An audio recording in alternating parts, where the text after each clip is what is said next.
Cuvée particulière pour le concours de Bordeaux Vin d'Aquitaine. Les dégustations se sont déroulées sur 6 jours dans 3 lieux différents pour s'adapter aux conditions sanitaires liées à la pandémie de Covid-19. Habituellement, le concours, c'est plutôt ça. 800 à 1000 dégustateurs réunis au Palais des Congrès de Bordeaux. Impossible aujourd'hui.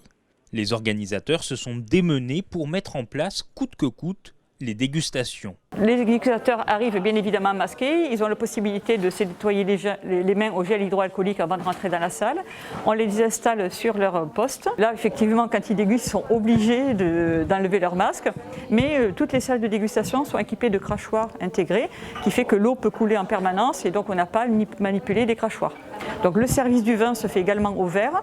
Ils n'ont pas à se passer les bouteilles entre eux. L'ambiance est monacale. Chaque dégustateur est concentré. En coulisses, Laurent débouche les bouteilles, plus d'une quinzaine par série de vins goûtés. Hormis le cépage, il n'a aucune idée de ce qu'il propose à la dégustation. On ne sait pas ce qu'on sert. On n'a que ça comme information. Donc l'anonymat est vraiment complet et garanti. Il y a une seule personne, c'est elle qu'il faut torturer pour avoir le vin. Avant de servir au verre, l'une des spécificités de cette année, à cause de la Covid-19, il annonce le numéro de l'échantillon aux dégustateurs, afin d'éviter toute erreur. Car qui dit concours dit médaille et ces récompenses génèrent un certain intérêt auprès des vignerons. L'enjeu économique est extrêmement important pour les viticulteurs. La filière nous a encouragés à maintenir coûte que coûte et nous avons pu nous adapter à cette situation-là car il y a quand même 3500 vins à déguster. Le nombre de vins n'a potentiellement pas baissé malgré que certains aient annulé leur participation dû au fait que les vins, notamment sur les blancs et les rosés, étaient vendus durant l'été. Mais il y a encore les foires d'automne et nous espérons que les viticulteurs pourront, à travers les médailles qu'ils obtiendront, valoriser les vins. C'est vrai qu'on est dans une situation économique assez compliquée dans le Bordelais actuellement. Les vins se vendent pas ou très peu.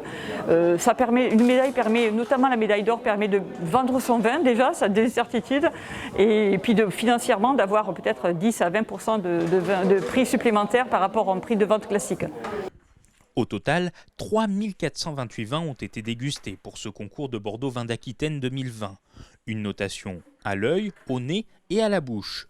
Plusieurs étapes que chacun fait de son côté, avant de confronter les résultats en groupe afin de décerner les médailles. Gustave a fait le déplacement depuis Toulouse. Ce membre d'un club de dégustation participe chaque année à une dizaine de concours dans le sud-ouest de la France. Cette année, il n'a pu en faire que 4 et il n'aurait loupé pour rien au monde celui de Bordeaux. Il possède un avis très éclairé sur les vins et notamment le millésime 2018. Les vignerons maîtrisent leur sujet. Il n'y a pas de vin défectueux. Il y a quelques vins qui sortent de l'ordinaire. Le problème 2018, c'est que c'est une année où il faudrait le boire dans quelques années. On note aujourd'hui un vin à boire demain, si vous voulez. Donc à l'instant T, effectivement, il y en a quelques-uns qui sont à boire, qui sortent du lot, donc qui peut-être vont être mieux notés. Alors qu'il y en a certains où je vais les trouver un peu astringents, je vais les trouver un peu rudes, et qui seront peut-être bons dans quelques années. Ça, c'est l'inconvénient du concours, puisque c'est une image à l'instant T, quoi, si vous voulez. Voilà. Mais sinon, dans l'ensemble, des bons vins et un bon millésime. Après 6 jours de dégustation, il faut recenser tous les résultats. La liste des médaillés est consultable sur le site concoursdebordeaux.com. Un moyen d'aiguiller sans doute les consommateurs dans leur choix pour l'achat de vins de Bordeaux ou de cépages voisins.